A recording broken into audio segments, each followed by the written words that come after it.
Visão geral do sistema cardiovascular. O que é o sistema cardiovascular? Ele é um sistema de transporte que leva o sangue e a linfa para os tecidos do corpo. Esses líquidos eles são compostos por células, nutrientes, produtos de degradação, hormônios e anticorpos. A composição do sistema vascular inclui o coração, os vasos sanguíneos e os vasos linfáticos, onde ele é comparado a uma bomba, que é representada pelo coração, e em vasos sanguíneos, que no caso é quem fornece a via pelo qual o sangue circula em todo o corpo. O coração ele bombeia o sangue através do sistema arterial sob uma pressão significativa. Esse sangue ele retorna ao coração sob uma pressão baixa, que no caso é com a ajuda da pressão negativa na cavidade torácica durante a inspiração e a compressão das veias pelos músculos esqueléticos. Os vasos sanguíneos eles estão dispostos de modo que o sangue fornecido pelo coração possa alcançar rapidamente os capilares sanguíneos nos tecidos e nas suas proximidades em todo o corpo. Nos capilares ocorre uma troca bidirecional de líquido entre o sangue e os tecidos. O líquido, que é denominado filtrado sanguíneo, ele transporta oxigênio e metabólitos e atravessa a parede dos capilares. Nos tecidos, essas moléculas elas são trocadas por dióxido de carbono e produtos de degradação. A maior parte do líquido ela retorna na extremidade distal ou venosa dos capilares sanguíneos e o líquido restante ele entra nos capilares linfáticos como linfa e retorna assim finalmente à corrente sanguínea por meio de um sistema de vasos linfáticos. A distribuição de sangue no corpo ela acontece por meio de dois circuitos distintos, que são formados pelos vasos sanguíneos e pelo coração. Esses circuitos são a circulação pulmonar e a circulação sistemática. A circulação pulmonar, ela transporta o sangue do coração para os pulmões e dos pulmões para o coração. Já a circulação sistemática, ela transporta o sangue do coração para os outros tecidos do corpo e dos outros tecidos do corpo para o coração. Histologicamente, os vários tipos de artérias e de veias, eles são distinguidos uns dos outros pela espessura da parede e pelas diferenças na composição das camadas. Logo, aqui serão apresentadas as características gerais das artérias e das veias, com ênfase nas camadas da parede vascular. As paredes das artérias e das veias, elas são compostas por 3 camadas, que são denominadas túnicas. A túnica íntima, a túnica média e a túnica adventícia. A túnica íntima ela é a camada mais interna do vaso e consiste em 3 componentes. O endotélio, que é a única camada de células epiteliais pavimentosas. A lâmina basal, que é uma fina camada extracelular, que ela é composta de colágeno, proteoglicanos e glicoproteínas. E a lâmina elástica interna, que é uma camada semelhante a um folheto, ela possui fenestrações, que faz com que possibilite uma difusão fácil de substâncias, né, através dessa camada, e isso faz também com que elas alcancem as células localizadas profundamente na parede dos vasos. A túnica média ela consiste principalmente em camada de células musculares lisas vasculares, e elas são organizadas circunferencialmente. Nas artérias, essa camada é relativamente espessa e estende da lâmina elástica interna até a lâmina elástica externa. E todos os componentes extracelulares da túnica média, eles são produzidos pelas células musculares lisas vasculares. Por fim, a túnica adventícia, ela é composta principalmente de fibras colágenas e de algumas fibras elásticas, que são dispostas longitudinalmente. A túnica adventícia ela varia de relativamente fina, na maior parte das artérias, até bem espessa, que é os casos das veias, e constitui o principal componente da parede dos vasos. A túnica adventícia ela varia de relativamente fina, na maior parte do sistema arterial, até bem espessa, que é o caso das veias. Ela constitui o principal componente da parede do vaso. Além disso, a túnica adventícia das grandes artérias e veias, ela contém o próprio sistema de vasos, que são os vasos dos vasos, e também contém uma rede de nervos autônomos, que são os nervos dos vasos. Olá, gente. Então, a gente vai falar agora do coração. O coração ele está situado no mediastino médio, acima do músculo diafragma e entre os dois pulmões. Ele é envolvido pelo pericárdio, que é um músculo fibroso bastante resistente, como a gente consegue observar nessa imagem. Vou explicar melhor daqui para frente. Então, pessoal, o coração funciona como uma bomba que mantém o fluxo sanguíneo em uma única direção. Ele possui cavidades. Dessas cavidades saem e chegam os grandes vasos do coração. Todos os que saem são as artérias e todos os que chegam são as veias. Ele possui 4 câmaras, os átrios esquerdo e direito e os ventrículos direito e esquerdo. As válvulas, elas atuam na saída das câmaras, impedindo o refluxo sanguíneo. Os lados direito e esquerdo do coração são separados por um septo interatrial e por um septo interventricular. Em geral, o septo interatrial é bem mais fino que o septo interventricular. Então, pessoal, a gente vai ver agora o diagrama da circulação sanguínea, que é onde no lado direito ocorre a circulação pulmonar. No átrio direito, ele recebe o sangue que retorna do corpo através das veias cavas superior e inferior, que são as duas maiores veias do nosso corpo. Então, através delas, o ventrículo direito recebe o sangue no átrio direito e o bombeia para os pulmões através das artérias pulmonares, para sua oxigenação no pulmão. Já que no lado esquerdo ocorre a circulação sistêmica, onde o átrio esquerdo ele recebe o sangue oxigenado que retorna dos pulmões através das 4 veias pulmonares. Então, o ventrículo esquerdo ele recebe o sangue do átrio esquerdo e o bombeia na aorta, a fim de ser distribuído para todas as partes do nosso corpo. Vamos observar agora os elementos do coração. Aqui no tópico 1, a gente tem um músculo cardíaco que impulsiona o sangue. No tópico 2, nós temos o esqueleto fibroso, que possui 4 anéis fibrosos, ósseos das válvulas, 2 trígonos fibrosos, septos interventricular e interatrial. A gente vai observar aqui agora os anéis fibrosos, que são formados por um tecido conjuntivo denso não modelado, que envolve a base das 2 artérias, deixando o coração e as aberturas entre os átrios e entre os ventrículos. Esses anéis eles têm a importante função de fixar o folheto das 4 válvulas do coração, permitindo que o fluxo de sangue seja unidirecional pelos ósteos. Possui também papel isolante, impedindo, na verdade, que o impulso elétrico dos átrios chegue até o ventrículo e antes de passar pelo nódulo atrioventricular. Temos também o sistema de condução, que é constituído de células musculares cardíacas modificadas, que também são conhecidas como fibras de Purkinje, que são condutores de impulsos elétricos. Daqui a pouco, o Kate vai explicar melhor para vocês. Então, o sistema de condução, ele inicia a propagação de despolarizações rítmicas, resultando em contrações rítmicas do músculo cardíaco.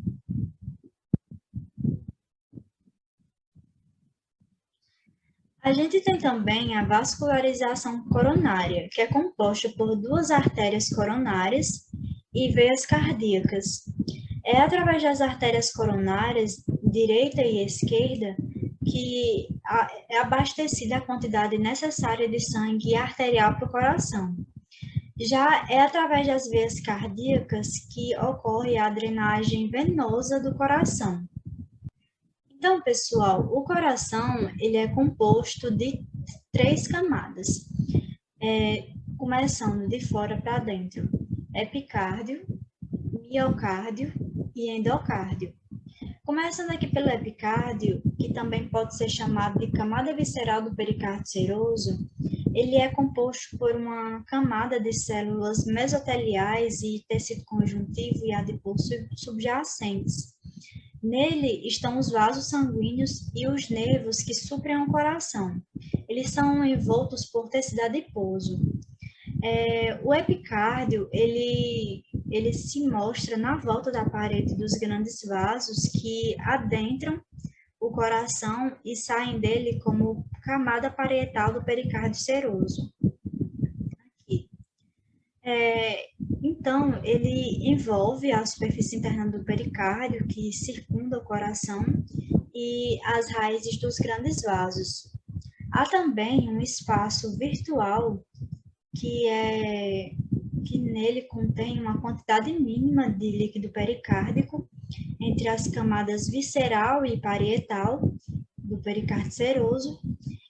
Nesse espaço, ele é conhecido como cavidade pericárdica e é revestido de células mesoteliais. Então, a gente vai falar agora do miocárdio, que é o principal elemento do coração. Ele é um músculo cardíaco e é dividido entre miocárdio dos átrios e miocárdio dos ventrículos. Em geral, o miocárdio dos átrios é mais delgado, mais fino que o miocárdio dos ventrículos, porque o ato de bombear o sangue das veias e liberar nos ventrículos não possui uma pressão muito grande, não exerce uma pressão muito grande. Já o miocárdio dos ventrículos, ele necessita de ser mais espesso, porque o ato de bombear o sangue pela circulação pulmonar e sistêmica aplica uma pressão considerável. O miocárdio, que é o principal elemento do coração, ele é um músculo cardíaco e é dividido entre miocárdio dos átrios e miocárdio dos ventrículos. Em geral, o miocárdio dos átrios é mais delgado, mais fino que o miocárdio dos ventrículos, porque a tarefa de receber o sangue das veias e liberar nos ventrículos não exerce uma pressão muito grande. Já o miocárdio dos ventrículos, ele necessita ser mais espesso, porque o ato de bombear o sangue pela circulação pulmonar e sistêmica aplica uma pressão considerável. Agora, do endocárdio, ele é composto por 3 camadas. Uma camada interna, ela é composta de endotélio de tecido conjuntivo, uma média de tecido conjuntivo e células musculares lisas, e uma camada que é mais profunda, que é também de tecido conjuntivo. Ela é chamada de camada subendocárdica. Agora eu vou passar a palavra para a Kate, que vai falar para vocês, além das válvulas cardíacas, da regulação intrínseca da frequência cardíaca, que acontece justamente na camada subendocárdica do endocárdio. Olá, gente! Essa imagem aqui do lado esquerdo, ela é semelhante à que vocês viram nos slides anteriores, e nela estão presentes também as válvulas cardíacas, que são estruturas formadas basicamente por tecido conjuntivo com endocárdio suprajacente. E elas ficam na saída de cada uma dessas 4 câmaras do coração. Essa daqui é a válvula tricúspide, essa é a válvula bicúspide ou válvula mitral, essa é a aórtica e essa é a pulmonar. Elas têm em sua constituição 3 camadas, que é uma camada fibrosa, que fica aqui no centro, forma o seu núcleo, e apresenta também algumas extensões fibrosas. Uma camada esponjosa, que fica aqui no lado atrial, é composta por tecido conjuntivo frouxo, e tem uma função de proteger a válvula de impactos mecânicos, como, por exemplo, o fechamento valvar. E, além disso, confere a ela uma certa flexibilidade. Por último, ela apresenta uma camada ventricular, que, como o próprio nome diz, fica aqui no lado ventricular, e é composta por tecido conjuntivo denso, com inúmeras fibras elásticas. Agora, nós vamos falar sobre a regulação intrínseca da frequência cardíaca. E o ponto-chave para compreendê-la é entender que o músculo cardíaco ele tem a capacidade de se contrair através de contrações rítmicas e coordenadas dos átrios e dos ventrículos, sem precisar haver nenhuma influência direta do sistema nervoso. E como acontece isso, então? Isso acontece porque o coração ele tem um próprio sistema de condução do coração, como ele é chamado. E um detalhe é que essa velocidade de despolarização, ou seja, essas contrações, elas não acontecem de forma igualitária em todas as partes do coração, acontecendo ela mais rápida nos átrios, sendo de 60 a 100 bpm, e nos ventrículos de forma mais lenta. E como acontece então esse sistema de condução, né? Esse ciclo de condução? De forma geral, ele se inicia aqui nos átrios, e então o sangue é forçado para os ventrículos, e chegando lá, os ventrículos se contraem, levando o sangue para o ápice do coração, e ele chega na aorta e também na artéria pulmonar. Então, observando em detalhes, né, eu peço que observem essa imagem aqui do lado direito, que representa um esquema desse sistema de condução. E na sua constituição, nós vemos que ele apresenta dois nós, ou seja, duas regiões nodais. A primeira é o nó sinoatrial ou nó sinusal. O segundo é o nó atrioventricular. E também apresenta inúmeras fibras de condução ou feixes de condução. Bom, como eu falei, esses estímulos eles se iniciam nos átrios, certo? E é justamente, especificamente, nesse nó sinoatrial. Daqui, ele se propaga pelas fibras de condução do coração e também pelos tratos internodais e chega, então, ao nó atrioventricular. Lá, ele vai até os ventrículos através de feixes atrioventriculares, ou, como eles eram conhecidos, feixes de His, que se dividem entre ramo esquerdo, ramo direito e as fibras de Purkinje, que são as ramificações terminais desse sistema de condução. Bom, essa micrografia aqui é da parede ventricular e é só para vocês verem melhor a histologia de algumas dessas células desse sistema de condução. Aqui na parte superior, nós vemos a parede do ventrículo, né? Ela é recoberta por um endotélio. E aqui, corada em azul, temos o tecido conjuntivo subendotelial.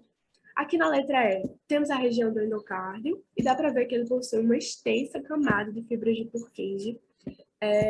Aqui nas setas, nós temos os discos intercalares dessas fibras de Purkinje, e aqui na letra N, temos os seus núcleos. Observando bem, nós vemos que esses núcleos eles são bem arredondados, e são bem maiores do que os núcleos das células de miocárdio, por exemplo, e a coloração também é diferente. Isso se deve a quê? Se deve à grande quantidade de glicogênio que essas fibras de Purkinje apresentam. Bom, gente, como eu falei, o coração ele tem a capacidade de se contrair, né, de bater de forma autônoma. Porém, um detalhe é que o sistema nervoso ele tem a capacidade de interferir e alterar esse ritmo normal do coração a qualquer momento, dependendo das necessidades do corpo. Isso acontece através de um efeito cronotrópico de estímulo tanto dos nervos simpáticos como dos nervos parasimpáticos do sistema nervoso autônomo. E agora, eu vou mostrar as diferenças entre cada estímulo desse.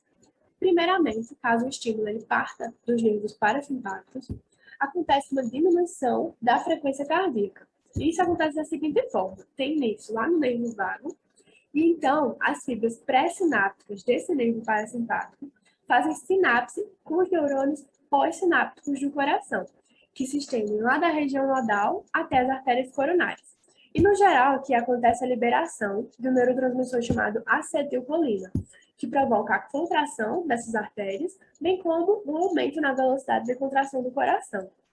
E esse efeito é chamado de bradicardia. Bom, caso o estímulo ele parta dos nervos simpáticos, acontece o contrário, acontece um aumento da velocidade da frequência cardíaca. E aqui, as fibras que fazem sinapse com o coração, né, as fibras pré-sinápticas desse nervo simpático, elas são lá dos cornos laterais dos segmentos da T1 e da T2 da medula espinhal, e as fibras pós-sinápticas do coração que recebem essa sinapse são tanto lá da região nodal como da região do miocárdio, atravessam o epicárdio e chegam até as artérias coronárias. E aqui, essas fibras autônomas liberam a norepinefrina, que provoca um efeito de dilatação dessas artérias, assim como o aumento da velocidade e a frequência cardíaca. E esse efeito é chamado de taquicardia. Também há a influência de hormônios, como a norepinefrina, já citada, a epinefrina e também hormônios tireoidianos, que atuam aumentando essa força de contração. E outras substâncias, como cafeína, teofilina, cálcio, atuam também aumentando essa força de contração. Agora, substâncias como propranolol e bloqueadores dos canais de cálcio atuam fazendo o contrário, atuam diminuindo a frequência cardíaca. Bom, gente, agora, para terminar essa influência do sistema nervoso, nós temos uma atividade de monitoramento que se dá pelo sistema nervoso central através de receptores de nervos sensitivos especializados. E isso acontece de 3 maneiras. A primeira delas é através de baroreceptores, que, como o próprio nome diz, eles percebem a pressão arterial e ficam lá no arco da aorta e no seio carotídeo. Segunda forma é através de receptores de volume, que eles detectam a pressão venosa e informam ao sistema nervoso central. Esses aqui, eles ficam lá nas terminações dos átrios e dos ventrículos. E, por último, através de quimiorreceptores. Esses quimiorreceptores, eles percebem alterações no oxigênio, no pH e no CO2 e ficam lá nos glôbulos carotídeos S, que ficam nas divisões das artérias carotídeas, e também nos glôbulos paraórticos, que ficam lá no arco da aorta. Boa noite, pessoal. Me chamo Fernanda e, dando continuidade, né, ao nosso trabalho, irei abordar algumas características, né, do endotélio, mas a correlação clínica com a aterosclerose. De início, venho com a pergunta: o que seria o endotélio? O endotélio é o nome que se dá, né, ao epitélio simples, pavimentoso, no qual ele reveste o lumen dos vasos sanguíneos, dos vasos linfáticos e do coração. Pode passar.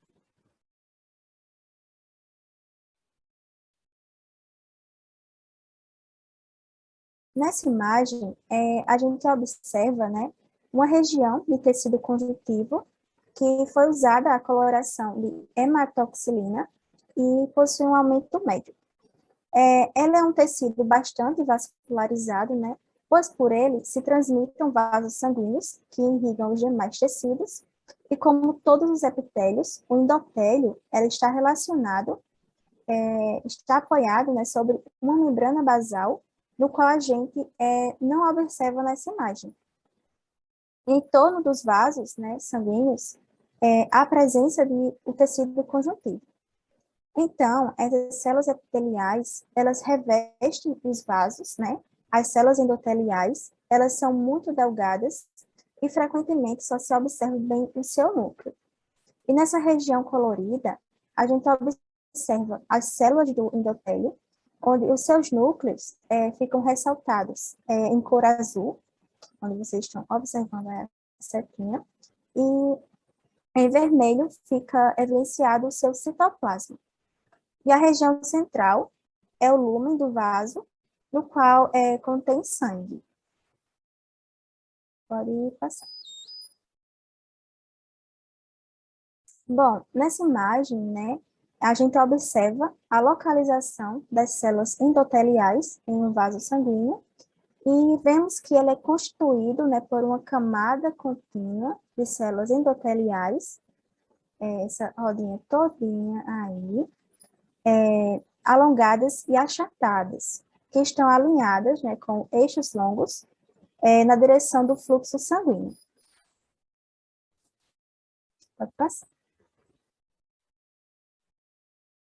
Bom, onde vocês estão vendo aquele nome lumen, na superfície luminal, essas células endoteliais, elas expressam uma variedade de moléculas de adesão e receptores que são receptores de lipoproteína de baixa densidade, que são as LDLs, que são os colesteróis. E a LDL seria o colesterol ruim, de insulina e de histamina também. As de superfície, elas desempenham, né, um importante papel na homeostasia do sangue, que o que seria isso, né? É a realização adequada das funções, né, para o equilíbrio do corpo. Essas propriedades funcionais dessas células, elas mudam em resposta, né, a diversos estímulos, no qual esse processo ele é conhecido como endotelial, e também é responsável pela ativação patogênia de muitas doenças vasculares, que a gente trouxe, né, por exemplo, a aterosclerose. Os indutores, né, da ativação endotelial incluem antígenos bacterianos e virais, citotoxinas e produtos do complemento, produtos lipídicos e hipoxia.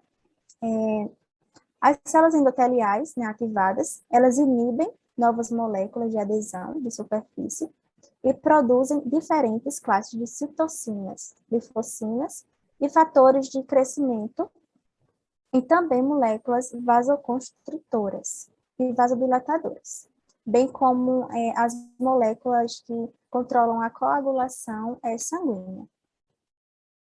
Pode passar. Então, agora irei, né, apresentar a correlação clínica com a aterosclerose. O que seria a aterosclerose? São lesões, né, no qual há depósitos irregulares de material gorduroso, que são os aterotomas, ou placas ateroscleróticas, no qual elas se desenvolvem, né, nas paredes das artérias. E a gente observa nessa primeira imagem uma parede de um vaso sanguíneo saudável e sem placa de colesterol. Já na segunda, a gente observa um acúmulo desse material gorduroso, que é esse todo em amarelo aí, e, consequentemente, isso irá ocasionar, né, a lesão, irá obstruir o vaso sanguíneo ou até bloqueando ele. Pode passar. Então, algumas complicações, né, que essa doença aterosclerótica pode incluir seria a cardiopatia isquêmica, infarto do miocárdio, acidente vascular encefálico e gangrena dos membros. Lembrando que essas lesões, elas se desenvolvem principalmente na túnica íntima das artérias elásticas de grande calibre, após a lesão endotelial. Pode passar. Temos também, né, os fatores que predispõem essas lesões endoteliais. Elas incluem níveis elevados de LDL, que seria o colesterol, a hiperlipidemia, a hiperglicemia, o diabetes, hipertensão e níveis aumentados de toxinas, que são associadas ao tabagismo e certas infecções virais, né, e bactérias. Pode passar. Nessa imagem, novamente, a gente observa, né, agora um diagrama esquemático, né, das interações moleculares na formação de uma placa ateromatosa.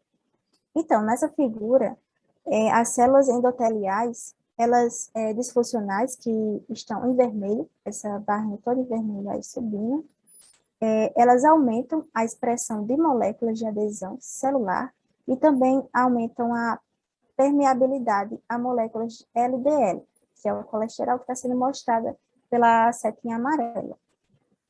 Os monócitos, né, circulantes, monócitos circulantes, eles aderem, né, ao endotélio, lesionando e migrando entre as moléculas endoteliais, até a túnica íntima, na qual elas se diferenciam, né, em macrófagos.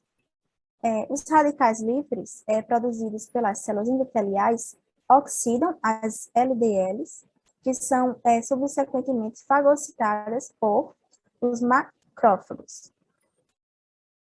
O fator de crescimento derivado das plaquetas, que é essa setinha ali em azul, tem a sigla PDGF, e outros fatores de crescimento, justamente está sendo mostrada pela seta azul, que são liberados nas células endoteliais, que estimulam a migração dessas células musculares lisas, da túnica média para a túnica íntima, e as células espumosas, elas derivadas de macrófagos, bem como as células musculares lisas, vasculares, elas acumulam LDL no seu citoplasma, enquanto o colesterol ele é depositado na forma de cristas no núcleo necrótico, né, na túnica íntima. As células musculares lisas, elas produzem grande quantidade de matriz extracelular, que é a proteoglicanos, que seria também o colágeno, e o que aumenta ainda mais essa espessura da túnica íntima. Pode passar. Nessa outra imagem, a gente observa uma fotomicrografia de uma lesão ateromatosa, no qual, na figura A gente observa uma amostra, né, onde ela é proveniente de uma aorta humana, né, corada pelo tricômico de Masson. Essa lesão, ela é denominada placa fibrosa, né, ela consiste em fibras de tecido conjuntivo, células musculares lisas, os macrófagos, contendo gorduras, né, que são células espumosas, e material necrótico. Ela ocupa o lugar da túnica íntima, que está sendo representada pela sigla TI, cuja sua espessura está acentuadamente expandida, a túnica média, também, que é a sigla TM, e a túnica advêntica, né? E já na figura B, a gente observa, né, um aumento maior dessa área, desse retângulo mostrado na figura A, que seria a parede do tecido conjuntivo fibroso da placa.